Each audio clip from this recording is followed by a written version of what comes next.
Aloha everyone, it's Ajanette and I am here to do your chapter 19 lecture on trauma, therapy, and trauma-informed care as it relates to human sexuality and specifically sexual assault and sexual abuse.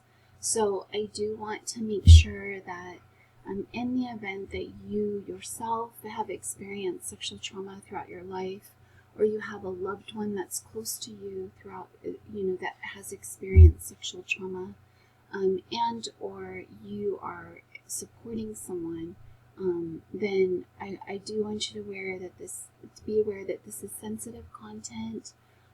Please exercise self-care, prudence, step away at any time.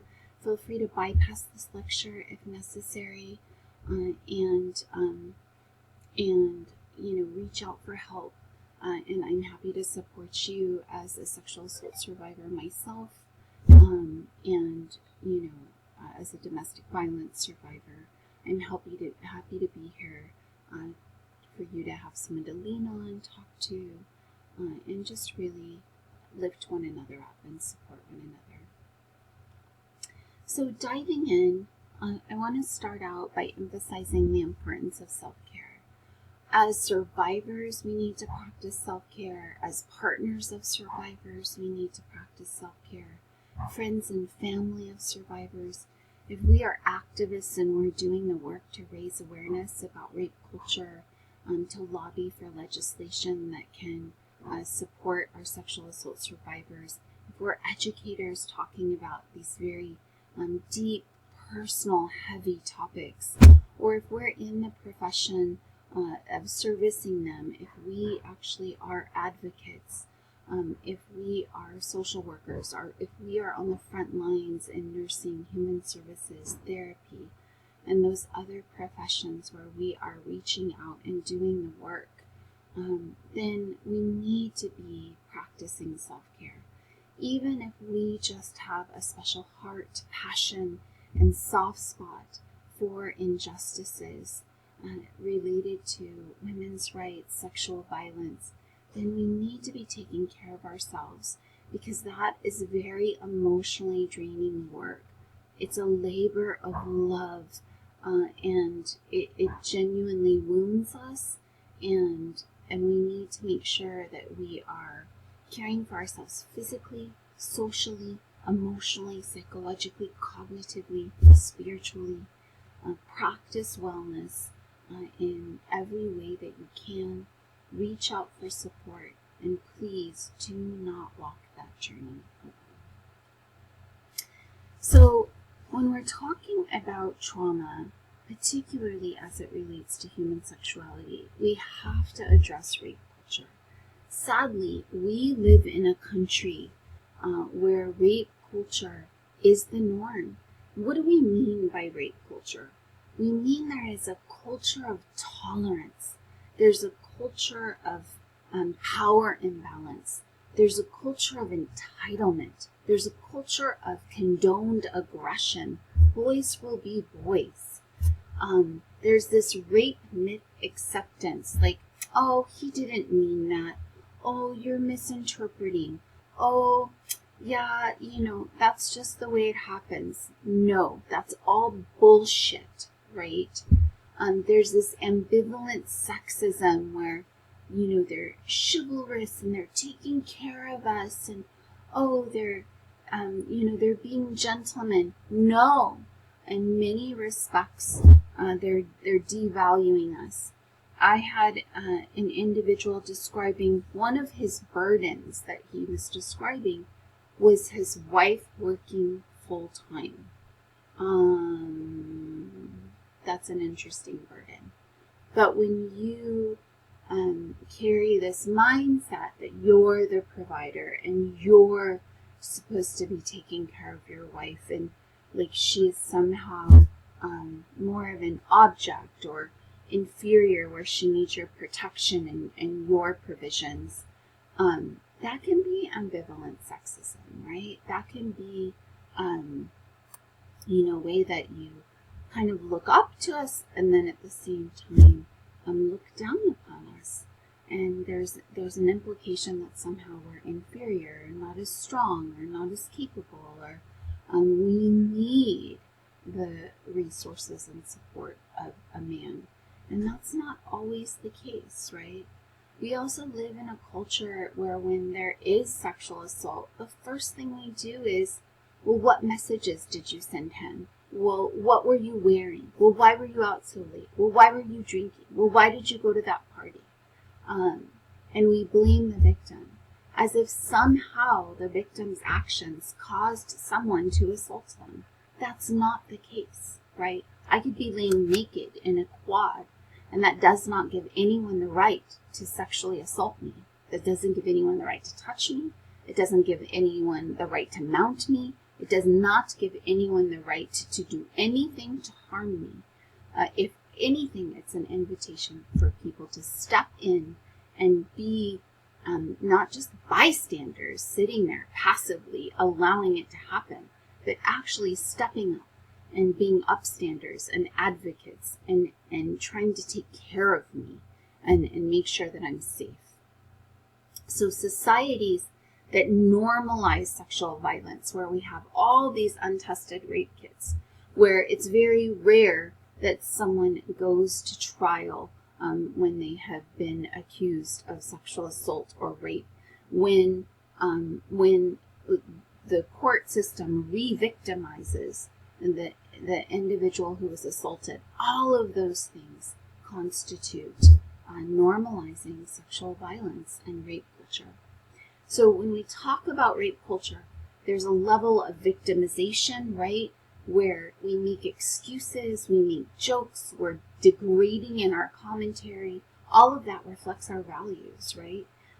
Where there is degradation, where, who was it? I was with my uncle, and my uncle said, he gets accosted by unhoused people asking him for money, and they get violent sometimes. And I'm like, yeah, dude, that's what we experience as women all the time when we don't give our phone number out, or when we don't respond to being catcalled, right? It's degrading to be catcalled. Or even something, you might think it's innocent, but, oh, smile, sweetheart. What the fuck? First of all, I ain't your sweetheart. Second of all, when do you ever hear men saying that to other men? When do you ever hear people demanding men to smile while they're working, or while they're walking, or grocery shopping, or carrying groceries? It's not my job to smile at you. I am not here for your entertainment and for your visual pleasure, right? Those types of things where a man feels like he has the right to lay hands on me when I'm walking up a stair, or where, he has the right to share out my naked pictures that I may have sent him, and now we break up and he blasts it out to his friends. None of that is okay, right? None of that is okay. Or where you're taking away my right to consent and my autonomy over my own body through sexual coercion, through drugging me. I've had men say, well, I won't date a woman that doesn't drink. Why? Because you can't take advantage of me?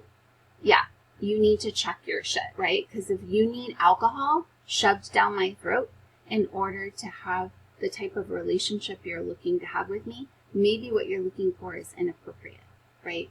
These are all things that we need to be talking about. And then finally, explicit violence. Assaulting, battery, murder, incest, rape, right? Where you are directly, explicitly, sexually harming and very aggressively violating me. And all the dosing and sexual coercion, all of this is sexual abuse. It all is part of an overall systemic issue, cultural and societal issue of rape culture. And it's perpetuated by misogyny, it's perpetuated by patriarchy, it's perpetuated by, even heteronormativity and cisnormativity and our LGBTQ biases. It's perpetuated by white superiority and white supremacy and racism.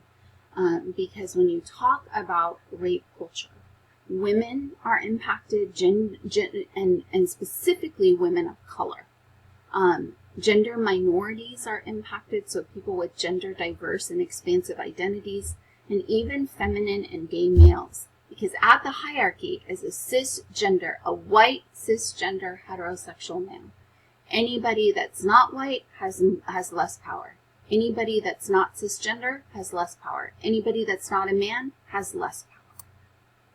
Anybody that's not heterosexual has less power, right? And so anybody outside of that white cis heterosexual male has less power, and they are often the more vulnerable groups, and therefore the more exploited groups, and the more marginalized groups when it comes to sexual assault and sexual violence. So I want to talk a little bit about toxic masculinity. There is a difference between masculinity and toxic masculinity.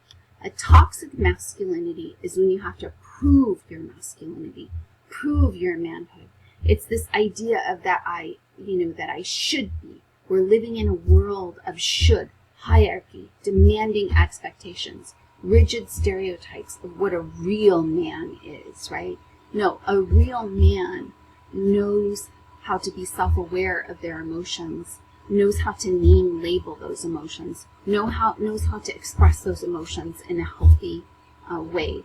A real man can have an active, healthy conversation about emotions with others, has emotional intelligence, and can effectively read the room. A real man can check his emotions and doesn't need to be led by his emotions. A real man can be accepting and supporting of others who differ from him. And that's just a real human, right? So it doesn't even have to be, I'm a real man if I do X, Y, and Z, and I'm a real woman if I do A, B, and C, right? This toxic masculinity, where we give these people these false assumptions that they have to prove their manhood, that's what drives mass shootings. That's what drives these young men who often go off the deep end when they've been bullied, and they've been deemed not man enough because they're not tall enough, they're not strong enough, they're not white enough, they're not heterosexual enough, they're not masculine enough. All of that enough and all of that demand and all of that hierarchy and that imbalance contributes to rape culture. It contributes to vulnerability. It contributes to toxicity in our culture that not only marginalizes some groups, but places incessant pressure and demands even on the groups that hold power.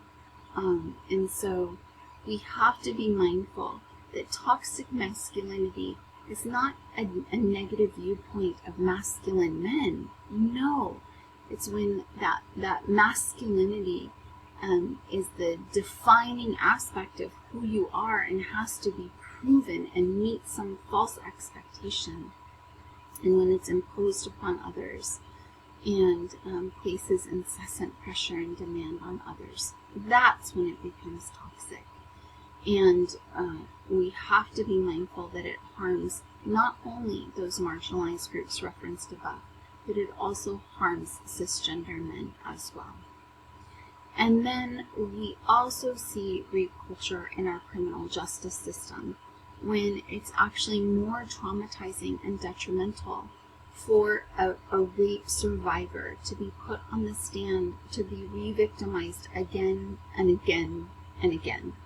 Maybe at the hospital when they're going through their rape kit, maybe when they're being questioned by a law enforcement officer, maybe when the detective comes now and does further investigation, maybe again by the district attorney when they're first interviewed and prepped and deposed, maybe that by the defense attorney who is twisting the facts in a way that makes them look like they initiated it, and then maybe on the stand when they have to testify. And now it's public for the whole world to see. That type of trauma and reliving the experience again and again, and having to defend yourself because of the victim blaming. All of that is rape culture. And being so afraid of that and so aware of that, so keenly aware that it's going to be twisted and blamed on you, that you don't even report your assault, that you carry it with you in silence, right? When you don't feel like you have a support system, or you have recourse or safety, or when you have the courage to go through that process and then they don't convict, right? And so all of those things contribute to rape culture. So when we're talking about rape culture increases our risk of sexual violence. It actually upholds and sustains higher rates of sexual violence than you might see in countries and cultures that don't have those cultural values, or that don't have those systemic issues and barriers that plague their social systems, where you see a zero tolerance for sexual assault, where you see healthy balance of power across genders and across sexual orientation, right?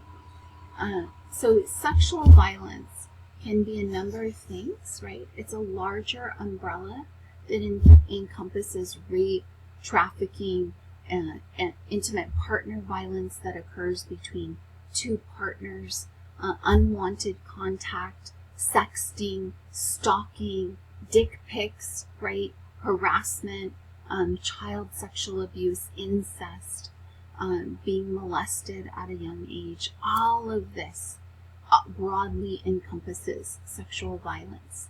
Now, sexual violence is any sex act. So any type of commentary or touch that involves sexually explicit contact or conversation where there is one person that is not consenting to that interaction and that engagement. Now, it might involve force, it might involve coercion, where I hold some power over you and I'm basically threatening that if you don't do this, I'm going to do this, or where you don't even have to threaten, just your power implies that I have to comply with you, such as somebody that's incarcerated and their correctional guard. No, there is no such thing as consent when you're incarcerated. There's no such thing as consent when you're a minor. There's no such thing as consent when you're mentally incapacitated, when you're unconscious, or when you're cognitively impaired. There is no such thing as consent. Consent means I'm of sound mind, I'm of age, and I'm not in any type of dependent or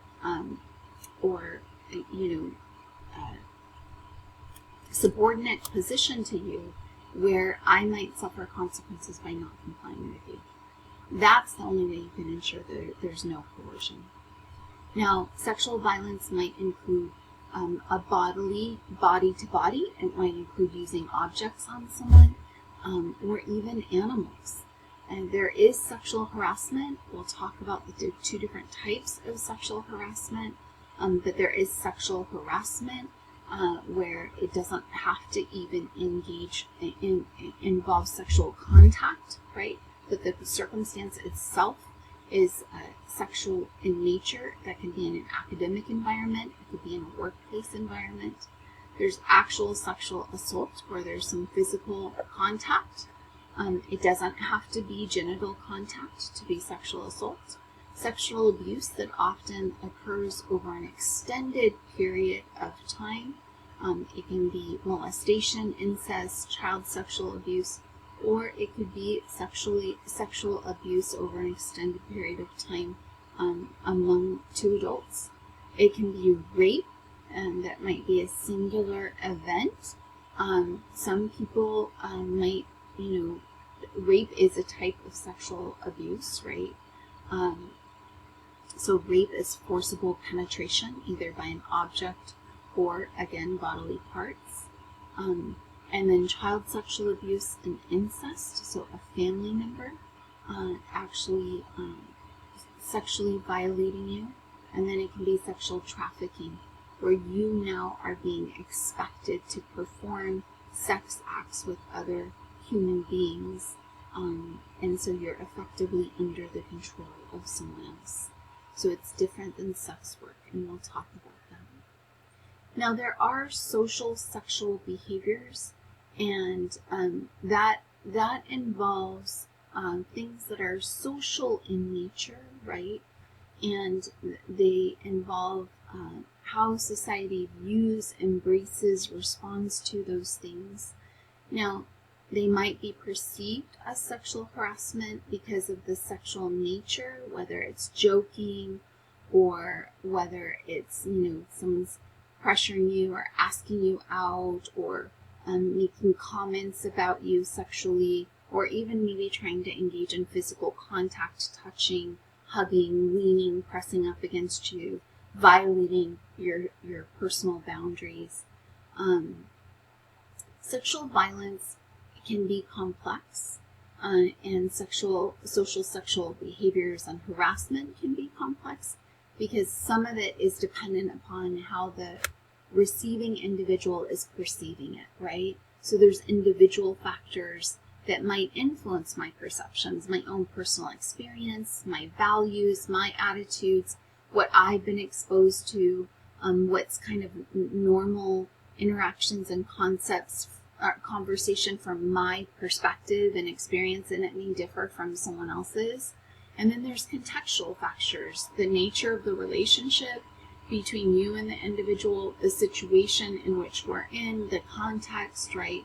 Those things all shape how I might perceive engagement that others might look at as very much sexual harassment, sexual abuse, or sexual violence. So all of these things definitely get at consent. So effectively, particularly you have to be aware of what your state's laws are, but it's important to know what consent is. In some states, it requires an active, proactive yes, a willful, conscious, intentional yes. Lack of no does not mean consent. And that's important to differentiate between the different types of consents. So there's consent that is an active consent, where there's over either you verbally said or you're actively physically engaging in the act with the person. You are competent, of legal age, able to approve of the sex act, and you are actively expressing a desire to engage in intercourse or sexual contact with another individual. Then there's circumstances where you're unable to consent. So you are not free to consent, either because you're not old enough, maybe because you have some sort of mental or cognitive impairment, maybe there's some physical disability, such as being in a coma, right? Sadly, we've actually seen people abused in long-term nursing facilities. Maybe you're unconscious, or you've been drugged and you're passed out, or you're too drunk to consent. All of those things where you're incapacitated, you cannot consent. So if you are, from drugs and alcohol, unable, even if you're actively participating, right? You're going through and overtly contributing to the actual sexual act. You are under the influence, even if you're voluntarily engaging in the behavior, technically you do not have the ability to consent, right? Because you're impaired. And when you also don't have the ability to refuse, where you're in a position where there's that power imbalance, it's a coercive behavior, because not everybody says no when they don't want to engage in sex. There might be, I'm afraid of saying no because I'm going to get the shit kicked out of me. I'm afraid of saying no because I'm going to get murdered. I'm afraid of saying no because I'm going to lose my job. I'm afraid of saying no because you hold power over me. and I'm going to suffer some consequences, right? So when there's anything that prevents you from actively saying no, whether it's someone physically threatening you, whether it's the implication of some sort of threat or intimidation or pressure that might come not from threat of physical violence, but other types of consequences because that person has authority over you, then you cannot refuse, right? So all of these things jeopardize your ability to actively consent. So we have to be mindful that consent is more than yes, and lack of consent is more than no, right? It's simple and complex at the same time. So different types of consent is when I know what I'm getting myself into. I'm actively saying yes. I'm coherent. Remember that you can withdraw consent at any time. So I can be engaging in a sexual act. All of a sudden you're going into something that I'm not interested in. I can say, no, I'm willing to consent to this sexual activity, but not this. Or, you know what, I'm kind of bored. I'm no longer interested. I want to stop. I can stop at any time. So consent is ongoing. It requires me to be sober. It's an enthusiastic yes, I'm interested. We have a wonderful sexual response cycle that we've learned about. We know our bodies are interested. It's interesting, though we have to be mindful that even if we're being touched without our consent, our physiological arousal response is still activated. So just because my vagina produces lubrication does not mean I'm consenting. Just because a man is stimulated to the point where he gets an erection does not automatically mean he is consenting. So we also have to be careful about not misconstruing that as well. So consent is clear, specific, required, and essential. It's something I'm comfortable giving. I'm freely able to talk about consent. It's something I am actively offering in this relationship and exchange. It's also something I can take back. I can change it anytime. There's not any kind of power struggle or power imbalance where I feel pressured or where there's an implication that I might, be coerced. And it doesn't mean, the man has to ask or the woman can force herself on a man if it's a heterosexual relationship. We don't have to adhere to, there's no gender rules, there's no heterosexual mandate, right? Same-sex couples require consent. 2 men require consent. Both parties need to give consent. This whole Hollywood notion of a man takes you. No, that's bullshit. That's actually perpetuating rape culture, so we need to be careful about that.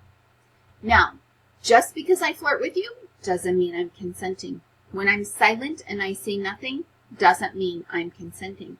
Just because I wear a short skirt and my boobs show a little bit doesn't mean I'm consenting. Just because I don't actively say no doesn't mean I'm consenting. Just because we've been in a relationship and dated before, and even if you're my husband, that does not give you the right to my body. That does not mean I am automatically consenting. Just because I let you buy me a drink or give me a ride home or walk me to my door does not mean you have a right to take me as yours. No, ain't happening.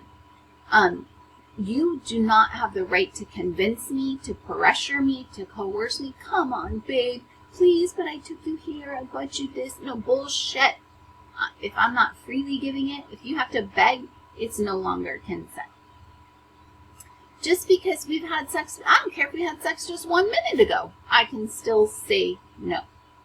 And just because I said yes after you gave me 2 glasses of wine doesn't mean it was a real yes. Why? Because I'm drunk after 1 or 2 sips.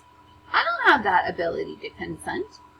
Saying yes or giving in to pressure because you're coercing me or manipulating me, that is not consent.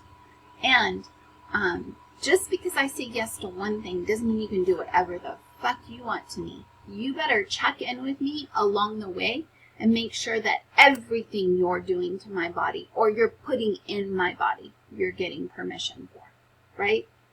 We need to have these active conversations. You don't get to just pull shit out from under your pillow or out from your drawer and then all of a sudden do things to me that I wasn't consenting to, right? It's active. It's ongoing. Each step. You should know how your partner's gonna respond, right? People think, oh, this kills the vibe. It's not romantic. That is so wrong. There is nothing more romantic than a partner who respects me, who loves me, and is actively seeking a sexual encounter that I'm comfortable with, that I am going to actively enjoy. That is sexy as fuck. Just saying. So let's talk about things that perpetrators of sexual violence might use, strategies that they might use. They might threaten you. They might threaten to hurt you, or hurt your family, or hurt someone that you love, or even hurt an animal. They might try to give you drugs or alcohol so that they can, loosen you up and get you to be compliant with them. I can't tell you how many times I've been met with anger and hostility by men when I meet them on a date and I don't drink, and they get pissed at me. I had one man, I thought he was actually going to sexually assault me. I mean, he was sexually assaulting me in terms of putting his hands all over me, but I thought he was going to rape me in a parking lot because I was like trying to leave. Oh, let me walk you to your car. And I didn't want him coming to my car. So I was trying to say goodbye there. And fortunately, there were some other people in the parking lot, so I managed to slip away from him and sneak off in a direction that wasn't in the same direction as my car, but it allowed me to just kind of ditch him so I could find my way safely back to my car when he wasn't around.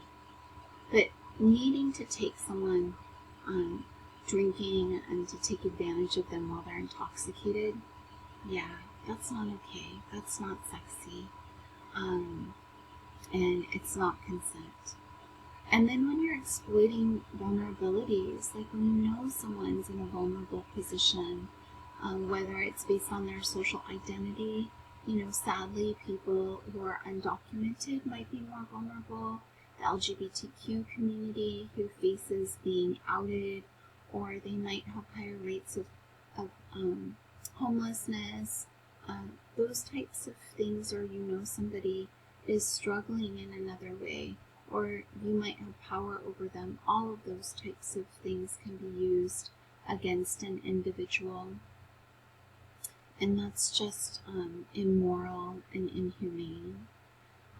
When you're in any way being intimidated, whether it's size, whether it's power, whether it's, well, I'm going to out you, whether it's, well, I'll send these pictures of you to the whole world, or, we have a sex tape that we made together, and so if we break up, I'm gonna post on social media.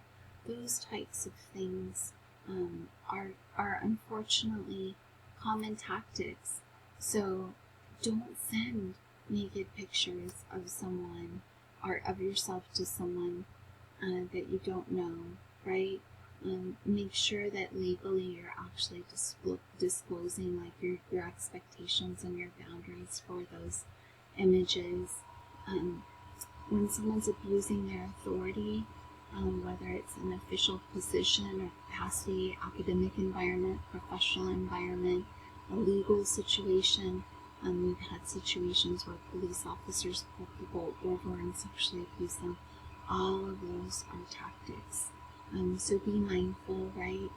And also be mindful if you are in a position of authority, how even the appearance of abusing your authority is problematic, right? Or someone that's financially vulnerable, and then perpetrators trying to use that as a means of coercing and pressuring them. Or they might make degrading comments, treat them as if they're somehow unattractive. They might fat shame them. They might talk about, how they're never going to find someone to love them.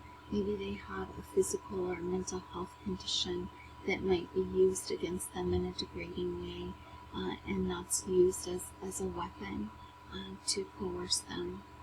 Or fraud, someone pretending to be something or someone they're not. And that's not okay either, right? Or that continued verbal pressure, pleading, begging, that's not okay, right? Once you say no, it's no. Any kind of false promises or, offering me X, Y, and Z, and then of course that doesn't happen, even if it's a relationship, right? Not just a material thing, but, oh yes, honey, I love you. Yes, we're going to be together forever. Yes, we're going to get married, but they're just using that as a way of forcing you into bed with them. Manipulative threats, right? I'm going to tell so-and-so, I'm going to, nobody's going to believe you. They're going to believe me. The whole world is going to know that you're a slut, or blah, blah, blah, blah. Or grooming, we see this a lot with children or vulnerable populations. They might buy you a puppy. They might do a bunch of nice things for you. They're winning your trust.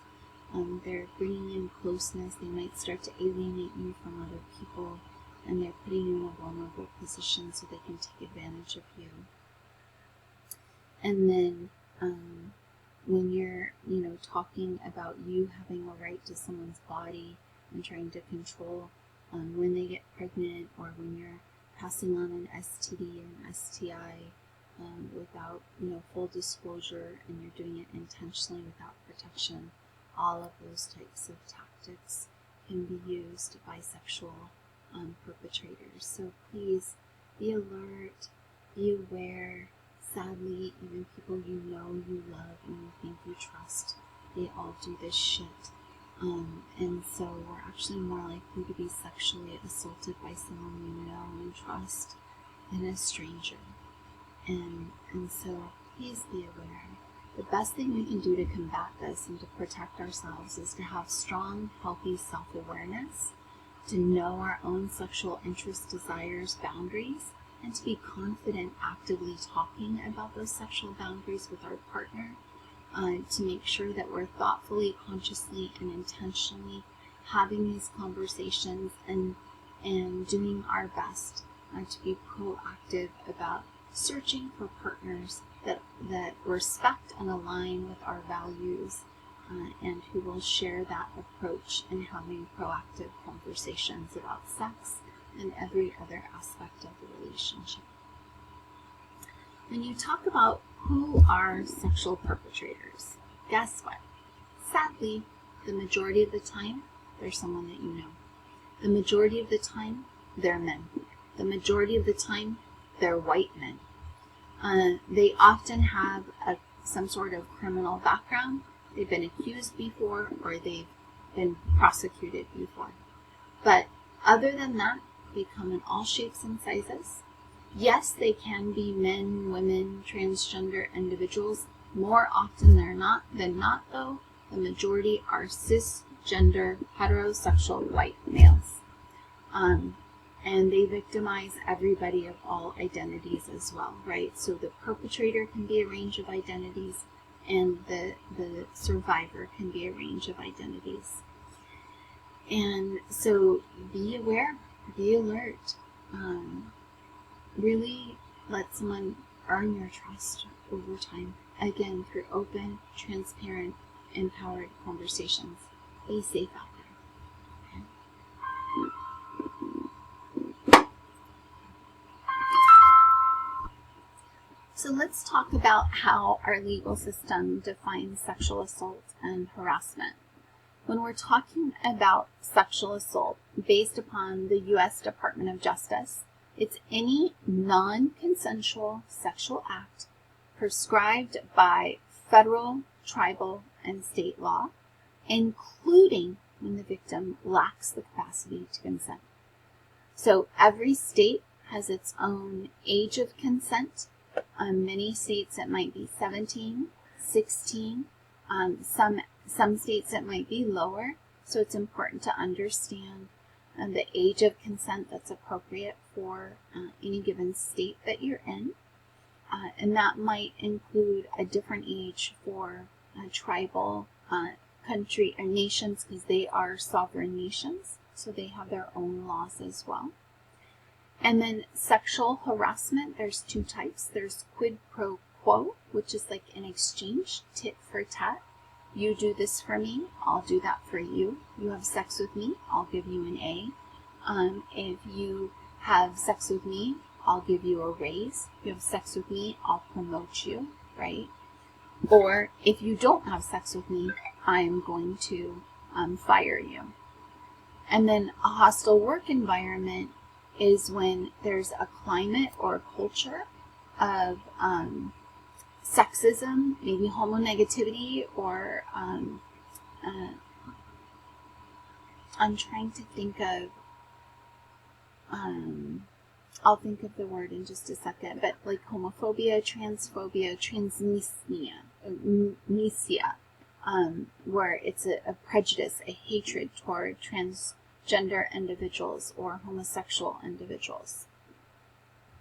So some extra resources and links where you can actually click on and learn more about specific things, acts, behaviors that might be defined as sexual harassment or fall under that umbrella. But when you're talking about harassment, it can be verbal, it can be physical, it can also be nonverbal, the looks that I give you, it can be, making derogatory gestures toward you, or maybe even a little stalking type behavior, right? Or I might whistle when you walk by, or, that kind of thing.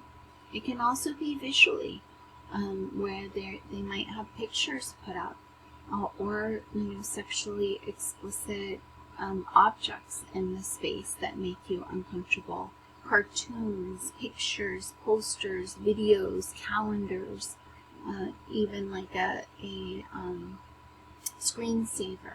So all those types of things can contribute to an uncomfortable, hostile work environment. So yes, sexual violence is evident throughout history.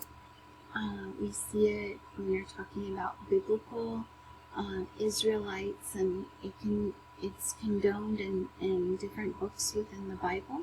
When you look at Greeks and Romans, they have various incidents of sexual violence that is often kind of used when they're in a state of war and they're battling with other societies and cultures. It's historically been, sexual assault and sexual violence has been sadly a weapon of war, and it continues to be today.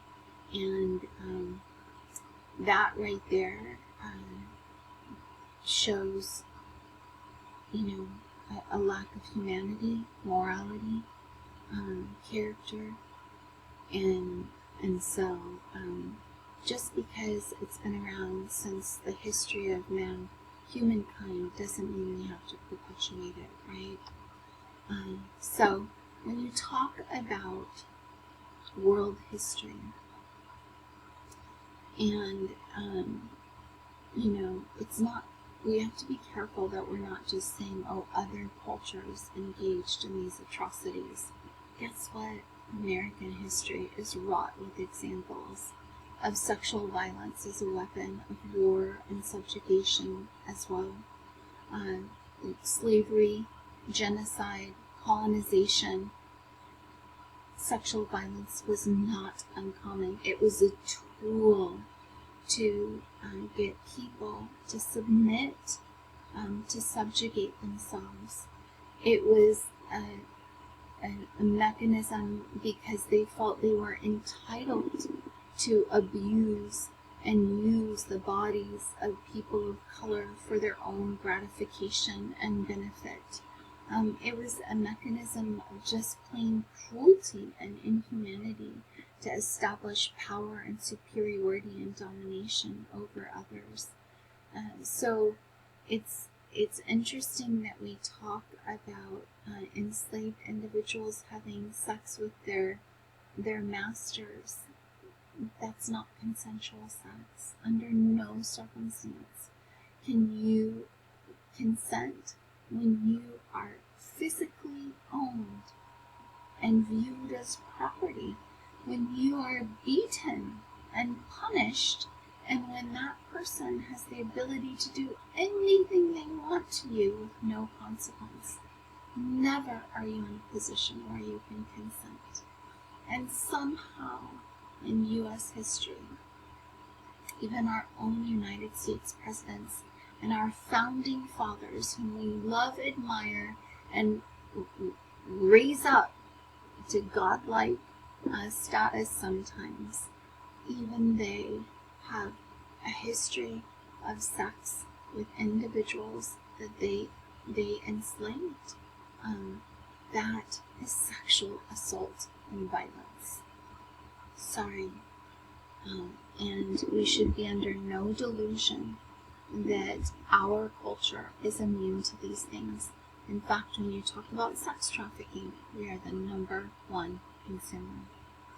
So you can go through the history of the United States and look at the various laws, acts of violence, and the efforts that were made even back in the Civil War. Why were they in need of these protections? Why? Because there were people committing the acts of violence. That's why. Way back in the 1800s. So our country has an ugly history and continues to practice ugly things and condone ugly behavior even today.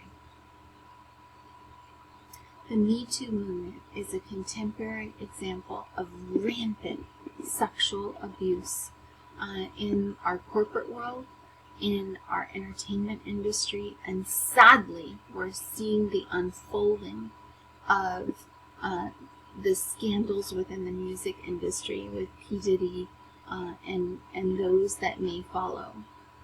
And so it has impacted every aspect of American culture.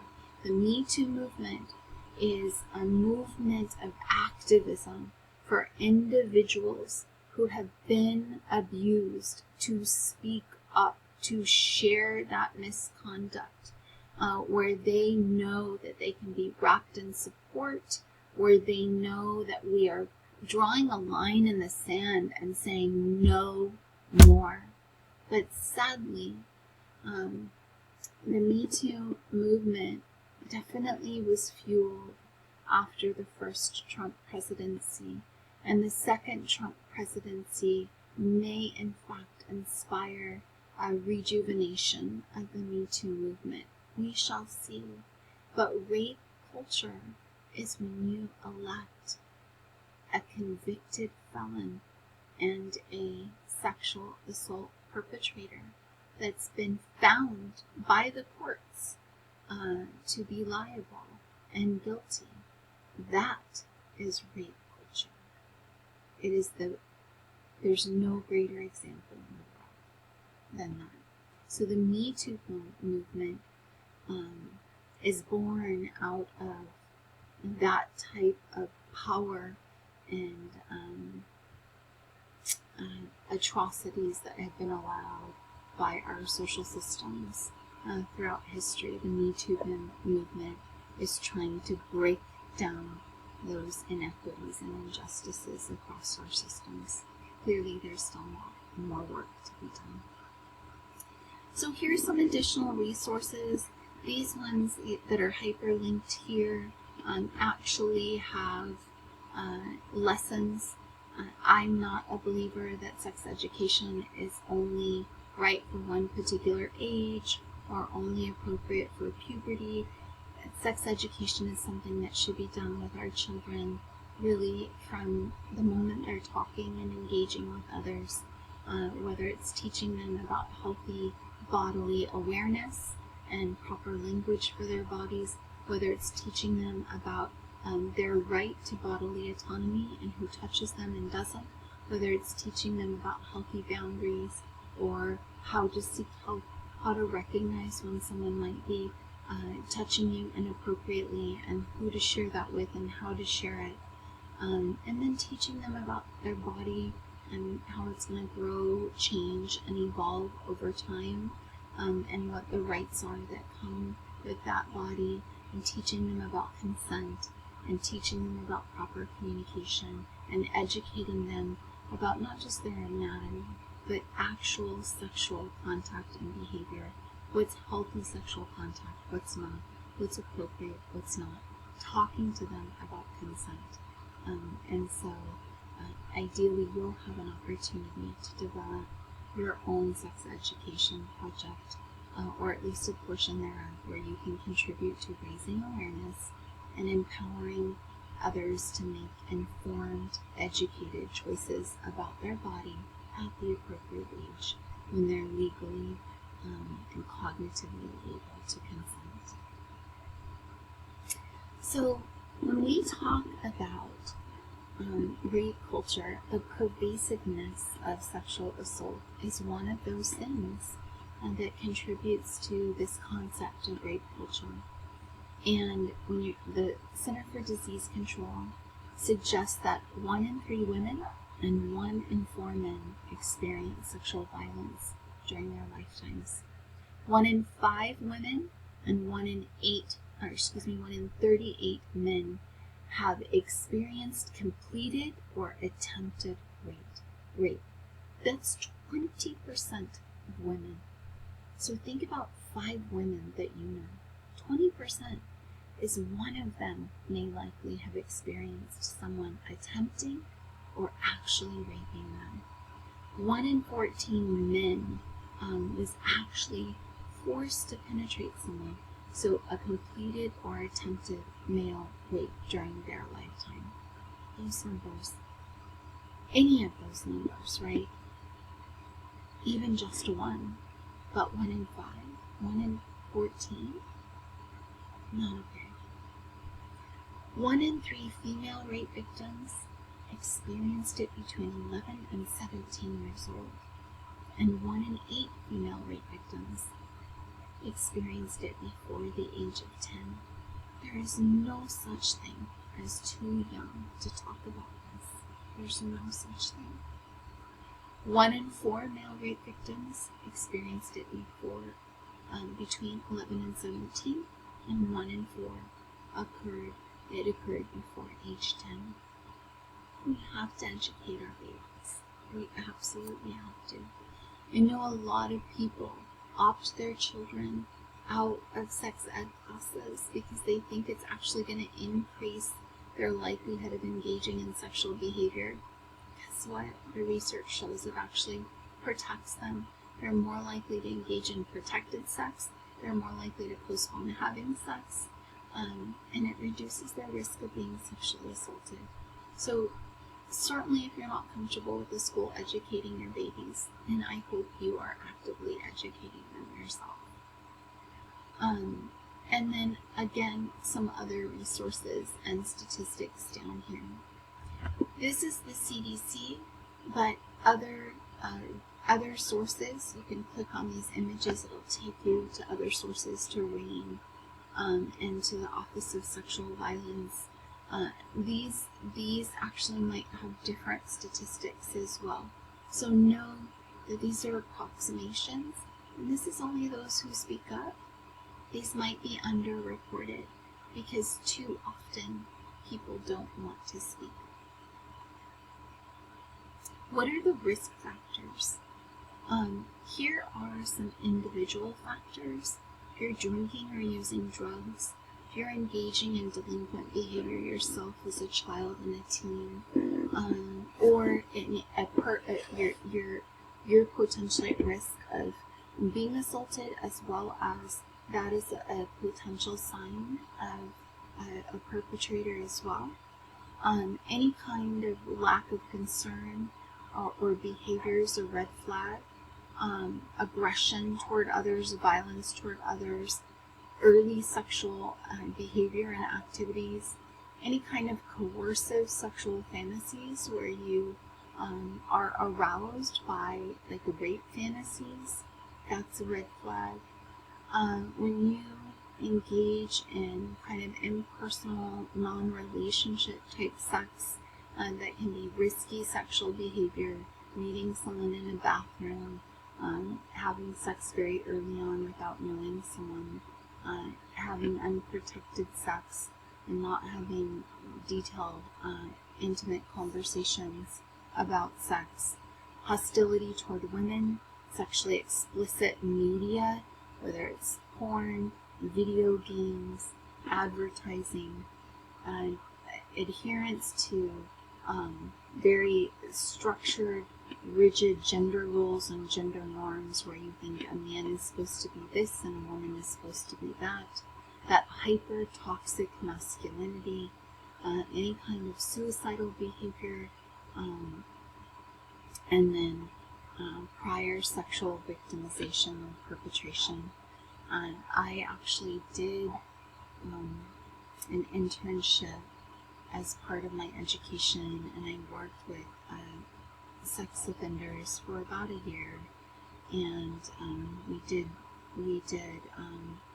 mandatory therapy and group therapy for convicted sex offenders, and they had a high rate of recidivism, sadly, meaning they were more likely to offend again and to commit sexual violence against someone again. So it's a very difficult condition to treat and a difficult behavior to eradicate.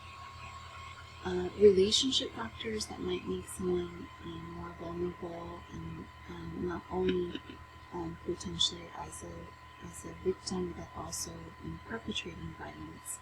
It's not uncommon that perpetrators have a family history of domestic violence, conflict, and even living in neighborhoods. Not only have they perpetrated violence against others, but they've actually, as children, maybe had violence perpetrated against them. They have a childhood history of abuse, physical, sexual, and emotional abuse. And they have a family environment where they don't get a lot of support, don't get a lot of recognition, don't have healthy relationships with their parents, particularly fathers. They don't have access to healthy male father figures and role models in their lives. Again, they may have relationships that have perpetuated that notion of hypermasculinity, toxic masculinity, sexually and just physically aggressive behavior. May have a support system or a social network that is a bunch of other peers who engage in delinquent behavior and have been involved in a violent or abusive intimate relationship. These things can also make you vulnerable to being a victim of sexual assault as well. So, and then community factors, poverty, right? Poverty and the stress associated with it is associated with so many different types of crime. Lack of employment and that financial vulnerability really does impact communities. Lack of institutional support from either the police, the judicial system, the education system, the healthcare system, religious institutions. You might have just higher rates of violence and sexual aggression within a particular community, and there aren't any real clear values and community expectations and sanctions against inappropriate sexual behavior and sexually violent perpetrators. And then other larger societal factors is rape culture, right? Where the norms make excuses for sexual violence, where the norms condone it, where the norms victim blame, where the norms somehow allow implicitly or explicitly this idea of male superiority or entitlement, as if somehow a man is entitled to my body based on how I dress, or based on whether I had a drink, or based on where we went, or based on whether I kissed him or touched him. That doesn't entitle him to shit. But when you have a society that says it does, or when they're entitled to hold a position of power, in spite of the fact that they've engaged in these behaviors and they perpetuated and actively, publicly vocalized these horrendous values, that's problematic, right? Societal norms that view women as inferior, that demand our submissiveness, that somehow believe that we're not capable or eligible to maintain positions of power, where we do not hold proportional or representative positions of power. I'm sorry, women's rights very much still need to be actively sought. Look at how many female CEOs do we have? Proportionately speaking, certainly not 50%. How many female Supreme Court justices do we have? Not 50%. How many female senators do we have? Not 50%. Congressional members, not 50%, right? Positions of power are predominantly held by men, heterosexual cisgender men. So the LGBT community is grossly underrepresented in positions of power. Diverse ethnic groups are grossly underrepresented in positions of power. So these are all things that tell us that we are inferior if we come from a marginalized background. We have less power. And when we don't have policies and laws that protect us, that affirm us, we continue to be vulnerable. We continue to face inequities. And unfortunately, that creates societies where there's greater rates of sexual violence. And so here's some main ones. This is like, what are the risk factors associated not with you becoming a perpetrator, but with you becoming a survivor or being victimized. Females are more likely to be victimized. Coming from a single parent household where you don't have that active parental engagement and someone's not watching over you. Having a mother who's unavailable and not emotionally supporting you and having conversations with you. Moms are often the ones that carry the responsibility of sex education, having those conversations, teaching healthy communication, teaching relationship skills. Those ideally should be coming from fathers as well. When you come from an unhealthy or unhappy family, unfortunately, that does make you vulnerable because you look for acceptance, support, connection from others, and those others sadly may be seeking to exploit that vulnerability and take advantage of you. And when you might have cognitive or mental health impairments, intellectual disabilities, or psychological disorders that make you more vulnerable as well. So, but it's also important to note that you can experience sexual abuse even if you don't have any of these risk factors. So none of us are immune, sadly. All of us are potential victims. We can try to reduce our risk and vulnerability. And certainly if we see these other types of behaviors and risk factors in our children, we can call that shit out, right? I very much have taught my boys just as much as I've taught my girls about, I didn't initially, but I have since been very, very proactive about educating both my boys and my girls about abuse, and I don't tolerate unacceptable and inappropriate behavior. So what can we do to protect ourselves? What can we do to reduce the risk of our children being harmed? And you know, please know that we can do our best, right? But we can't raise our children in bubbles. So know that, right? Know that there are some things out of our control. But what we can do is practice and model conflict resolution in front of their children. Practice and model healthy connection, intimacy, and communication in front of our children. Academic achievement is a protective factor. Higher education means higher income levels, means lower rates of poverty, means lower rates of unemployment, and those were risk factors, right? Teaching our children and practicing ourselves empathy, compassion toward others, concerns, not just for things where we're being harmed, but where others are being harmed. I don't have to be sexually assaulted for me to absolutely know that it's atrocious, right? I need to have compassion for others that have experienced it.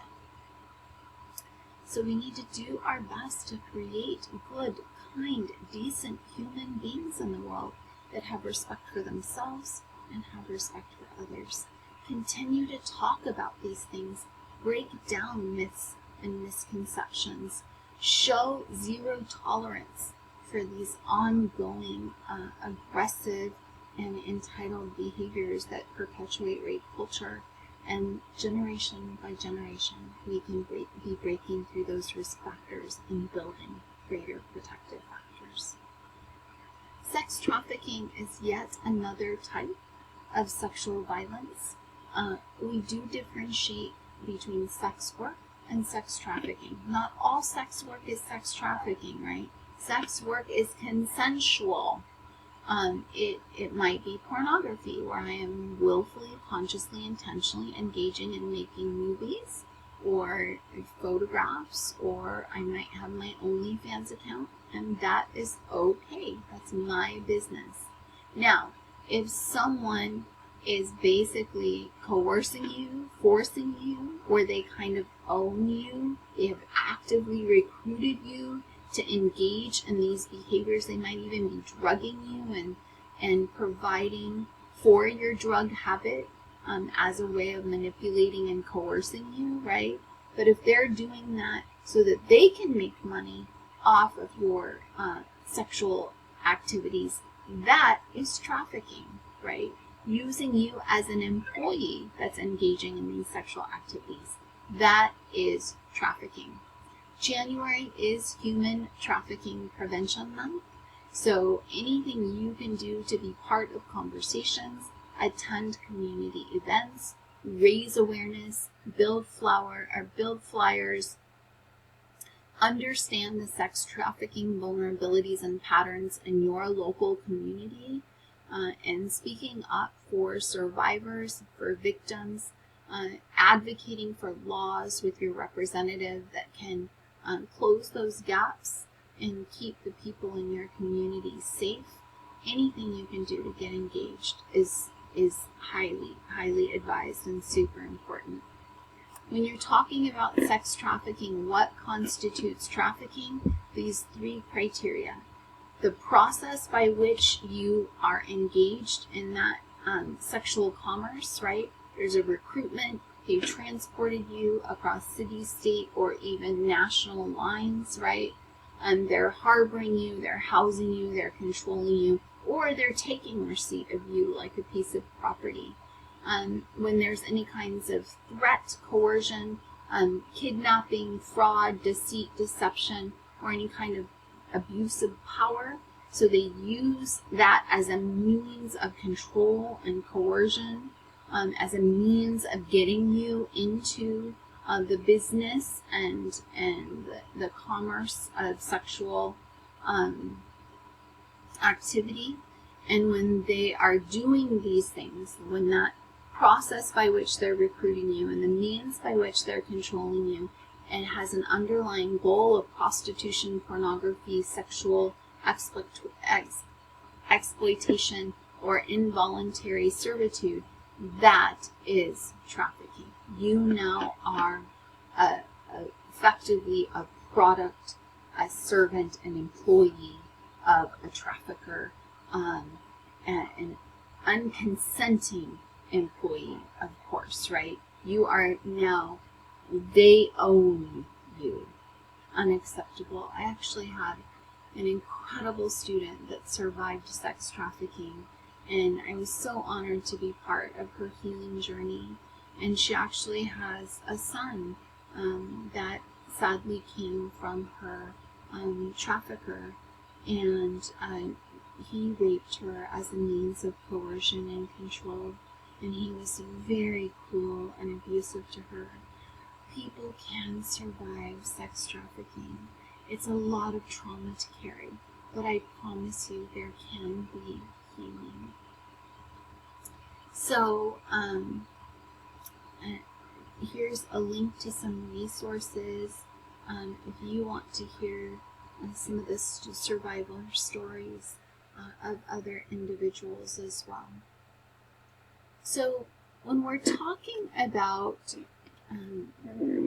sexual violence, right, it is traumatic. It is a type of trauma. Anything that causes intense physical or psychological stress and causes our body to respond physically, psychologically, emotionally, whether it's one single thing that happened, or whether it's multiple events, or whether it's circumstances that you experience on an ongoing basis, where you're under a constant threat of harm or harassment, where you are exposed to ongoing physical, social, emotional, spiritual, and psychological abuse, and your well-being is compromised, that is trauma. And all of us, sadly, across social identities, can be impacted by trauma, and most definitely when there's so much trauma in communities and we don't have the resources to meet the demand, that just compounds the impact. Trauma often triggers our autonomic nervous system, and we can go into fight, flight, freeze, flop, and we'll talk more about those different reactions in just a bit. Sometimes we do it in the actual moment that we're experiencing the event. Sometimes it might be after the event occurs. But trauma often creates fear, vulnerability, hopelessness. Now there's emotional and physical trauma, right? Where we might experience serious bodily injury. But emotional trauma can also come from observing, experiencing a disturbing event. It didn't physically harm us, but it can emotionally and psychologically harm us. Again, it's about our individual experience and interpretation, because you can have two people experience the exact same event, and one of them is traumatized by it and one is not. So it very much does have an element of individual interpretation. When we're talking about trauma responses, it can be acute or chronic. So you can experience a sudden, short-term trauma response, or it can be prolonged, enduring, and ongoing. Sometimes it can be temporary and it goes away and be treated. And it can also impact mental health. So maybe it triggers PTSD, acute stress disorder, maybe other anxiety disorders like generalized anxiety disorder, maybe depression, maybe drug or alcohol or substance abuse disorders might arise. Might also manifest itself in physiological and physical health conditions like arthritis, migraines, headaches, stomach aches, intestinal challenge, chronic pain like fibromyalgia. It's important to note that you can very much have trauma symptoms that don't meet the diagnostic criteria for PTSD, but they still very much are viable trauma symptoms and responses. That might mean meeting the diagnostic criteria of other disorders as well. And also in different cultures, you might see like somatic symptoms manifested more in Asian cultures, where they have bodily responses like migraines, like sleep problems, like intestinal challenges, more so than mood or anxiety problems. But when we talk about trauma responses, It can be, or trauma, it can be acute, or it's just one event, single event that has a sudden kind of emerging response. It can be chronic from ongoing exposure to multiple traumatic experiences, interactions, engagements, such as a toxic and abusive relationship, family environment, or something like being trafficked. And there's complex trauma as well, where it might be some combination thereof, or maybe you've experienced a multitude of traumas, and collectively that impact is compounding and exponential on you, and so it warrants a different type of intervention. Okay, so let's talk about some of the symptoms that we might recognize in ourselves or friends and family who have experienced trauma, sexual violence or otherwise. They can have physical symptoms, even fatigue and sleeping, excessive tiredness, right? Chronic pain, maybe throughout the body or in one specific area. A startling response. I scare very easily. My therapist was like, that's a trauma response. I hadn't really considered it. I've endured many traumas throughout my life, so I see it now in the retrospective scope, right? But I didn't understand it really throughout my life as part of my trauma response. I'm hyper independent too. That also is a trauma response. Some emotional responses is shame, guilt, agitation, irritability, edginess, constantly kind of living on edge and stressed out, trouble regulating emotions, difficulty finding peace, right? Difficulty finding emotional stability, where you can be easily triggered, a little bit volatile in your emotions, inability to feel trust, love, safety, security, inability to be vulnerable, inability to receive love, compliments. All of those things can be emotional symptoms of trauma. Psychological trauma might be anxiety, maybe toward a specific person, a specific experience, a specific location, such as a phobia, or a generalized anxiety. Different types of depression, nightmares, not being able to sleep well, sleep disturbances, not being able to concentrate, or memory. These are all psychological responses to trauma and symptoms of trauma as well. So as I mentioned, you can go into a fight or flight response. Trauma can activate.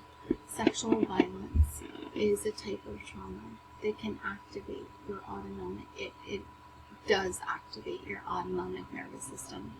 But how we respond when our autonomic nervous system differs from person to person, even from trauma to trauma. But when your body does go into crisis mode, remember it has memory for that trauma too. Your brain releases neurotransmitters, and so your body is in a state of chaos, and consequently, and your mind is in a state of chaos, and so consequently things get jumbled.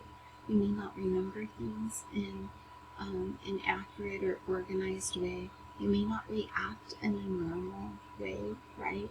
So you behave in a way that's not characteristic of you. It's not consistent with your normal traits and personality and behavior.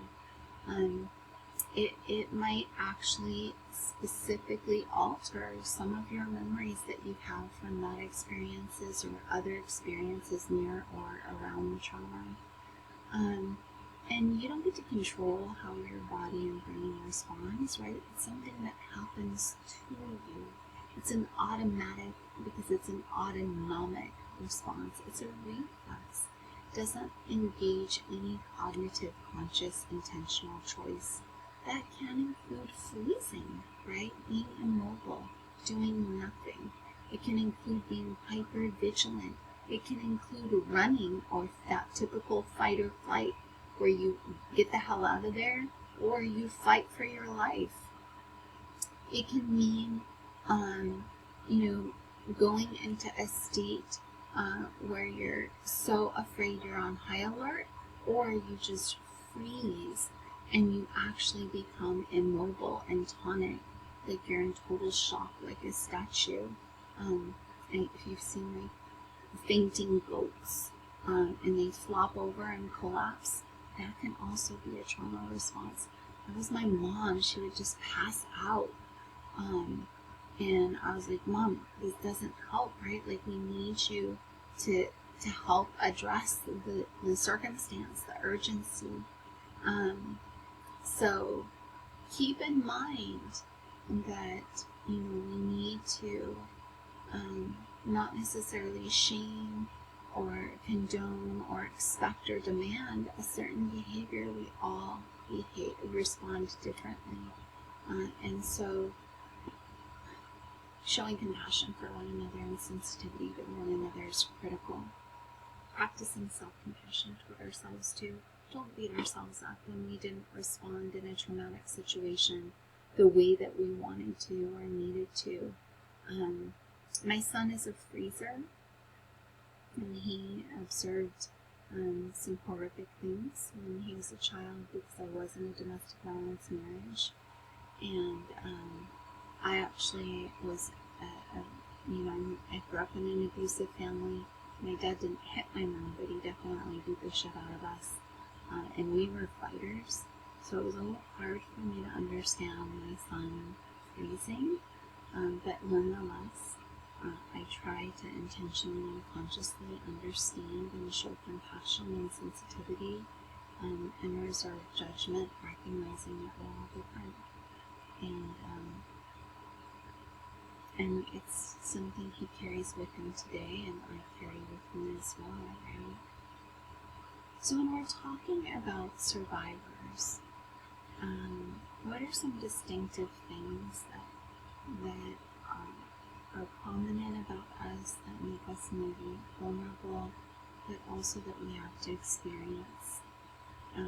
Social identity, again, age, race, class, those marginalized identities make us more vulnerable.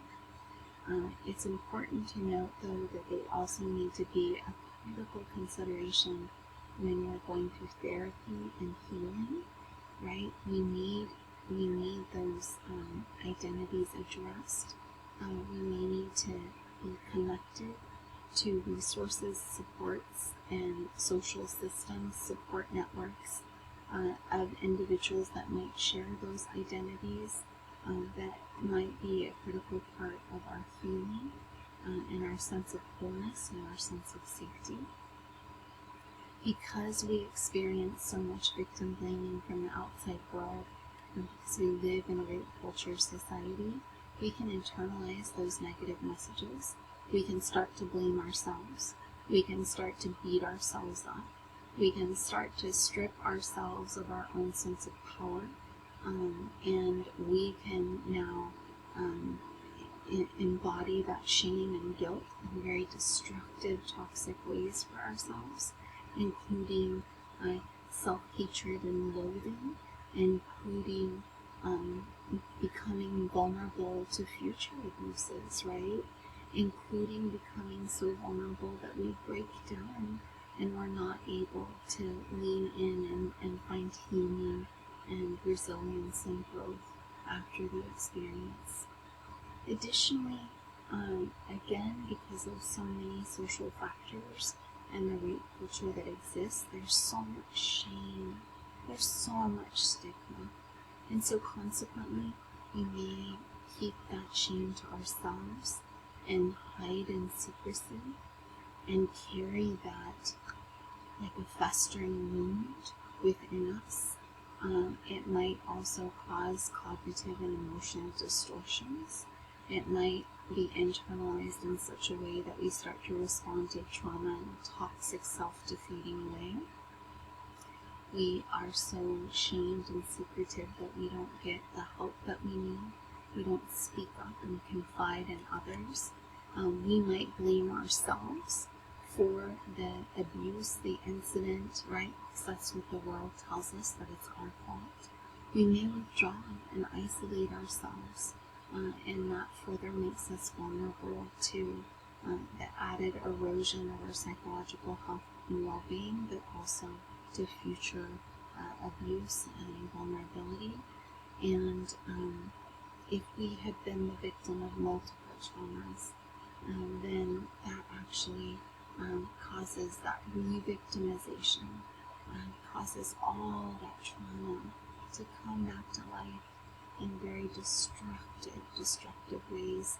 Notice how I use the word survivor quite often. I'll talk about victimization, but if you have survived that sexual violence and assault, you are a survivor. You don't have to be at a peak of healing to be a survivor.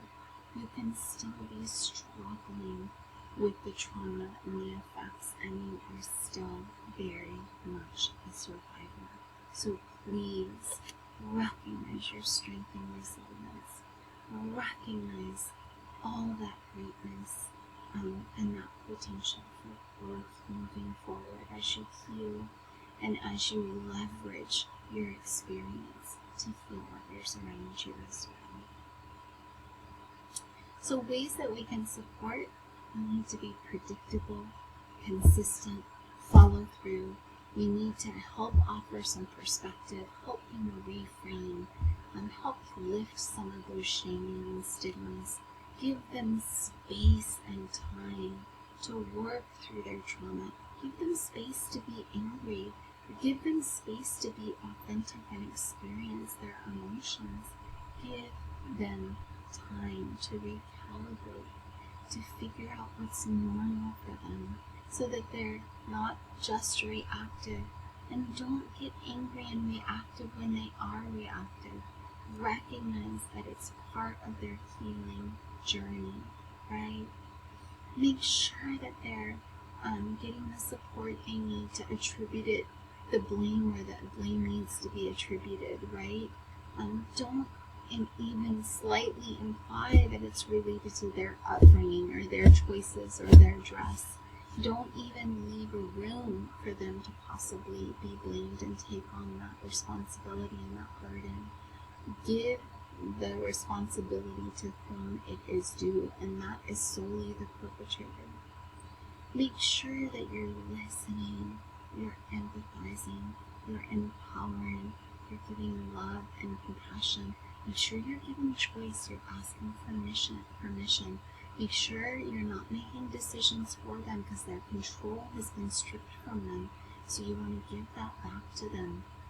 Be kind, loving, supportive, but empowering. And so offering them choices, letting them be part of the conversations, the decisions, letting them actively consent to a rape kit, a conversation, giving them support systems, and giving them the opportunity to choose whether they want to cooperate, press charges, how far they want to take it. So giving them that space and that time. You can click on this link and it'll take you to more training and resources on how to seek help. Ultimately, when we're talking about individuals who've survived sexual violence and trauma, we want to offer trauma-informed care. What does that mean? What does it mean to be trauma-informed? It means you understand trauma, you understand the impact of trauma on one's body, on one's mind, on one's social and emotional well-being. You have an awareness of how trauma impacts us in different settings, how it impacts different groups of people differently, how different groups have access to different services, right? Where you understand the complex socio-cultural and ecological processes that contribute to different percentages and proportions and experiences of trauma, that contribute to different risk factors, that contribute to different responses, reactions, symptomology, and services and supports that are available. So understanding context. And then also, if it is a trauma-informed approach, it's going to understand the prevalence, the rates of trauma. It's going to recognize the way in which trauma impacts and affects the individual, organization, society as a whole. And it's going to actively practice a trauma-informed response. So creating safe environments, prioritizing wellness in work spaces, academic spaces, communities at large, right? It's going to make sure that there are ways and systems by which people can report abuse. It's going to invest in proper support services and resources to ensure that abuses and assaults and any act of sexual violence is properly addressed, convicted, and it's going to make sure that the processes that are in place are working, that they're continuing to support a healthy and safe community. So trauma-informed care overall is when we are looking at the strengths of the individual, when we're leveraging the resources within a community and system, when we are responding with love, understanding, compassion, sensitivity, just believing the victim is in fact a trauma-informed, a mechanism of trauma-informed care. When we are making sure we're doing everything possible to assure the safety and well-being of the not just survivors, but those that are caring for and supporting those survivors, healthcare workers, social workers, first responders. And then when we are also creating opportunities for those survivors to gain back that control and empowerment, that autonomy over their bodies, over their life, over their decisions for the case, right? And when we are showing vigilance and doing our best to break through institutional barriers and inequities and include additional resources to navigate and ensure institutional supports and resources are put in place for those that are traumatized, so we can prevent re-traumatization and re-experiencing that trauma in a new context as best as possible. And when we are looking at how we are developing, delivering, and evaluating services that support those survivors to ensure that we're always offering the best, most effective care available. So 4 R's that you need to practice on trauma-informed care: realize the impact of trauma and the prevalence of trauma and how it actually takes different paths for each person to recover in the way that's right for them. To recognize the signs and symptoms of trauma in ourselves and others, to recognize the factors in the system that need to be addressed, and to respond to trauma in not just our direct response with the survivor, but also in the policies that we implement, in the practices, procedures, in the culture that we're sustaining, and then to resist re-traumatization. So the questions that we ask, how we ask them, what we expose them to, we want to do our best to ensure that the process of even coming forward is not re-traumatizing them. And then there's a couple other, I'm going to go through as we close out the chapter, a few different types of, so trauma-informed care. Psychological first aid is a method and approach that is used for not just professionals, but also volunteers. Like if you're an advocate who actually goes and supports sexual assault survivors at the hospital, or you're with them through the judicial system and process, right? So anybody who actually supports people who've experienced trauma need to, whether it's professionally or whether it's on a volunteer community basis, right? Having a trained knowledge of psychological first aid can be valuable. And psychological first aid talks about, how to engage and contact the survivor, how to build a sense of safety and comfort with them, how to assure that you're creating an environment that can help provide stability of emotions, of resources that are needed for them, how you can gather information and assess their needs in a way that is not victim blaming intentionally or otherwise, what types of resources and assistance are practically available both immediately and long term to the survivors, how can we connect them to social supports, not just housing or a detective or a nurse, but making sure that after that immediate trauma response, they have ongoing social support and connections to help support them in the healing process. How can we educate them on healthy coping mechanisms and tools and strategies they can utilize to cope with the various flashbacks, emotions, cognitive distortions that they will experience, the emotional fluctuations that they will experience, the dreams and nightmares that they will experience. Giving them resources, breathing techniques, mindfulness, meditation, right? And then linking them with other important collaborative services like a social worker, like a sexual assault center that can be a safe haven for them to go back to, the support groups that can be a resource for them. So psychological first aid teaches you these 8 different mechanisms and actions by which you can support someone that has experienced trauma.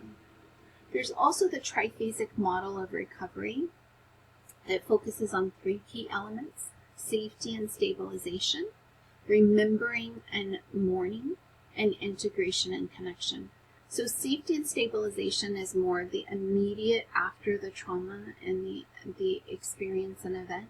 You want to make sure that you are establishing a sense of safety, connection. You're giving them a physical sense of safety, an emotional sense of safety, a cognitive. You're trying to provide a stable environment physically and emotionally that allows them to feel safe, to build a sense of trust with their provider and their resources and support system, where they have both not only resources available to them on the outside externally, but also internally, where you're giving them those resources to feel like they're not going to be re-victimized, where they are actively being supported and they are being led toward healing and not re-victimization.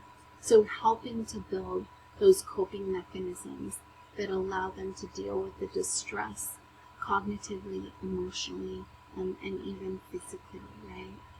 And then after they have that sense of safety and stability, now they can engage in a remembering, where they can now articulate, discuss, talk about the trauma and the experience, and consider how it's impacting them, how it's impacting their lives, and really evaluate the implications of that event and that trauma and abuse, and potentially even kind of reprogram those neural pathways and connections so that they can start to gain more control over their trauma response, and it doesn't go to just a default automatic reflexive response, right?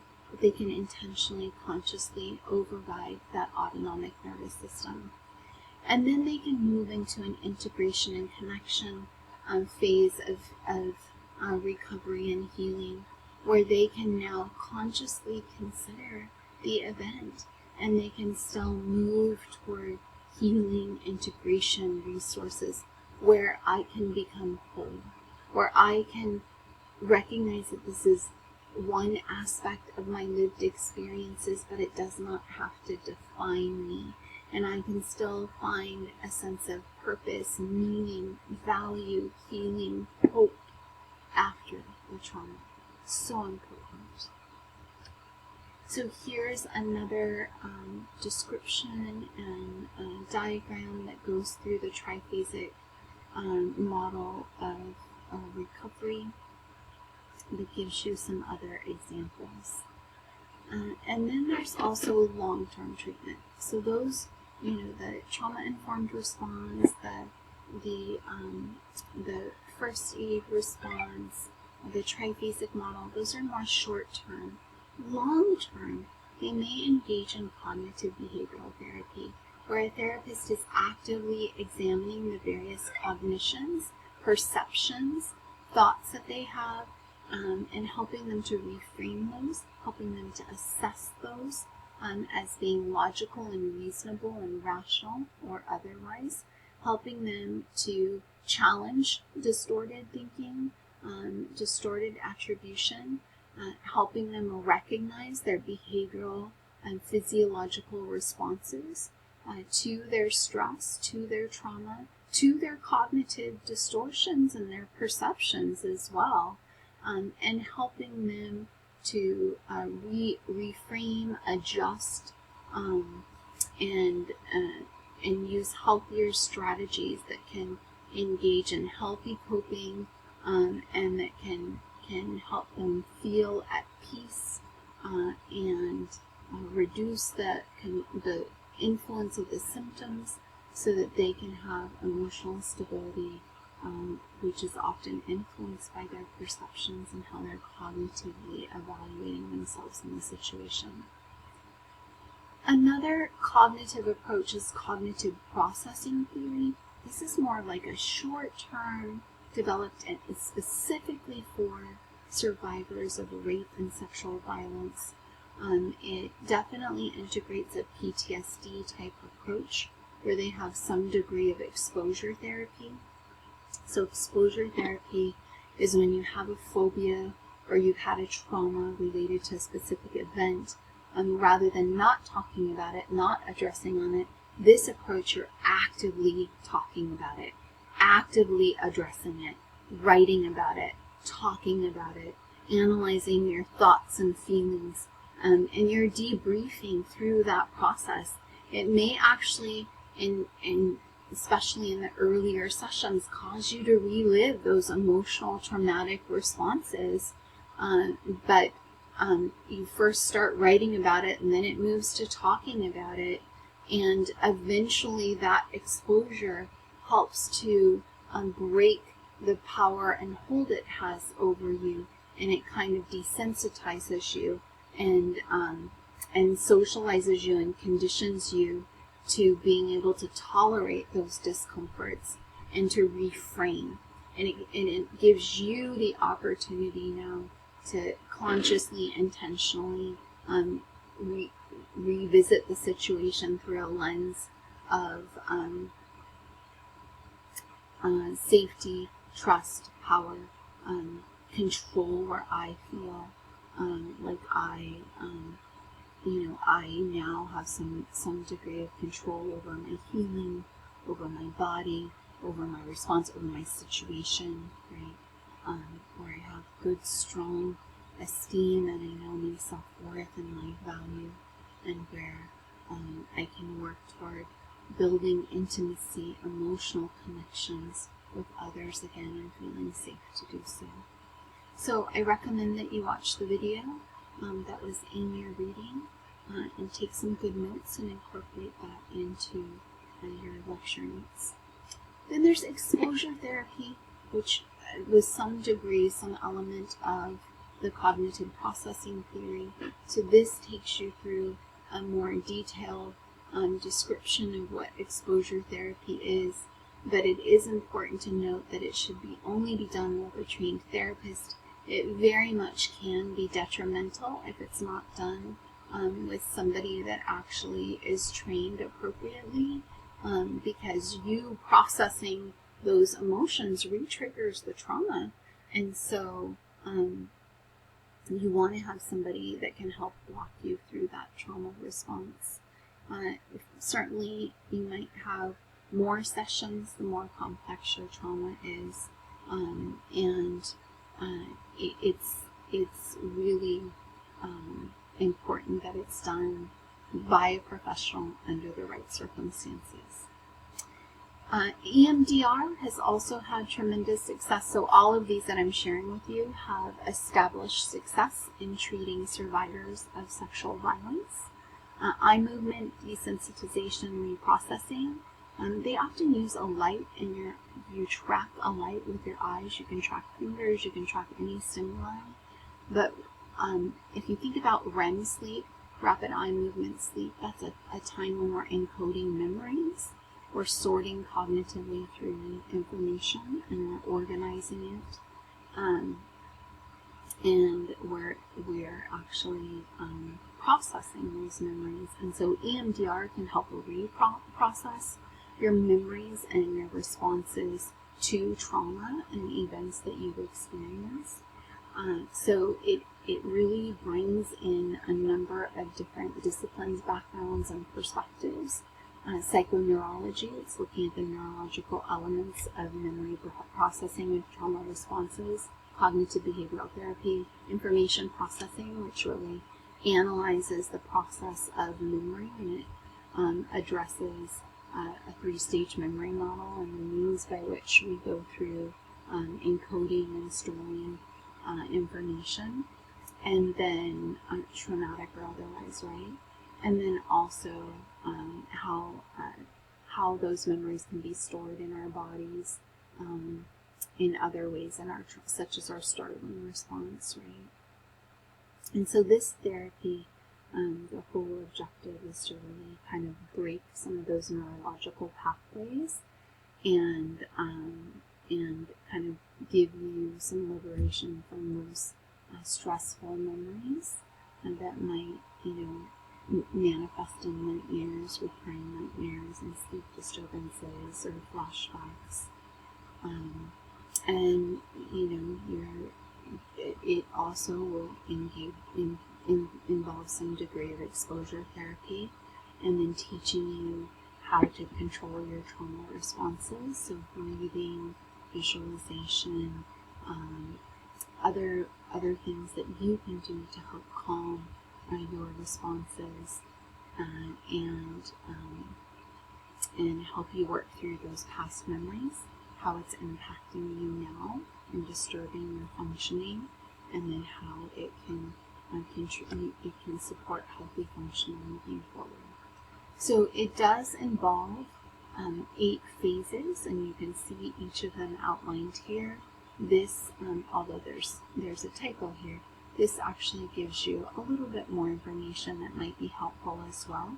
And then another resource is the EMDR network. Again, another kind of specialized training. So if in fact you ever need therapy, you can see if your therapist has been trained in any of these techniques that we've talked about so far. One of the final ones that we'll talk about is the Empower model, where the therapist and treatment is focused on engagement, motivation, protection, or organization, building up your self-worth, education, and helping you reclaim that respect. So this model is another trauma-informed approach. It is meant to not just provide that short-term response, but also to give you access to long-term gynecological care. For example, if you were exposed to an STI during your assault, or maybe even an unwanted pregnancy, those types of things. It ensures that you have long-term gynecological care, psychiatric care in the event that a long-term mental disorder emerges, including PTSD or otherwise. And it was specifically designed in New York and it was looking at not just sexual violence, but gender-based violence. So individuals who are violently assaulted, based or even verbally accosted, based on their gender expansive and diverse identities as well. This particular model really looks at the broader spectrum of sexual violence and gender-based violence, and it also encompasses things that we haven't talked about, including female genital cutting or mutilation, where certain cultures have practiced literally cutting parts of female genitalia off to restrict and limit their sexual activity, and it can cause tremendous medical pain and conditions down the road, also the psychological trauma. And so this model really is much more broader in its approach, and helps to support all types of gender and sexually based violence and abuses. Okay, and so this actually takes you through some of the Empower models.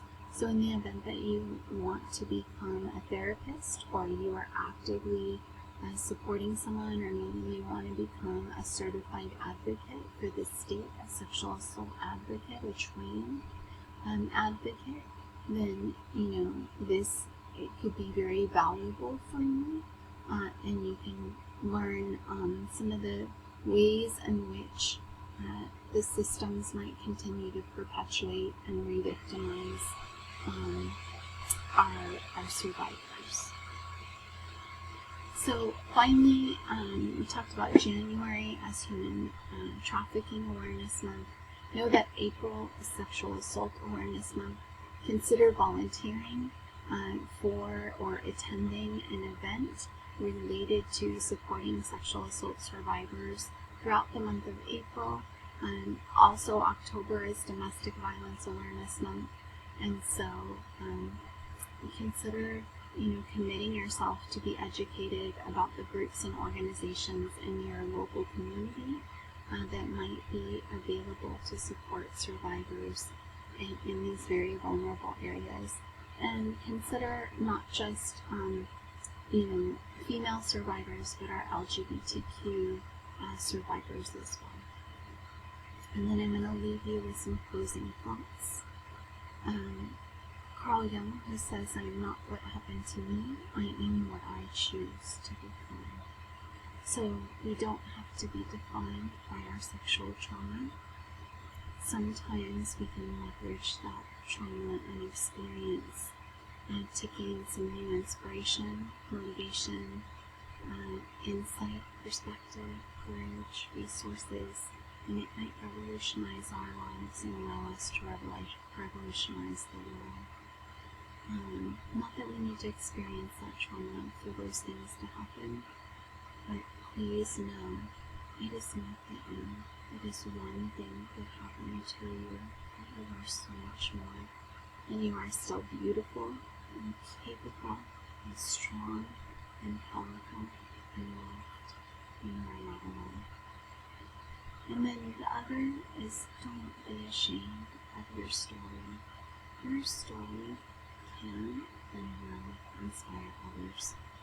Research has shown that one of the best resources for sexual assault survivors is actually support groups with other survivors, because they hear the stories of other survivors and it helps to validate them, helps to normalize their experiences, and it gives them a sense of community, it gives them a sense of connection, of validation, and it inspires them to start sharing their own story. Your story is a part of the healing journey, not only for you, but for those that hear it. So please don't be ashamed of your story. Do not feel like you have to suffer in silence or in secret. We are here to love you, support you, encourage you, uplift you, empower you, and help you heal individually and collectively. Much love and aloha to you.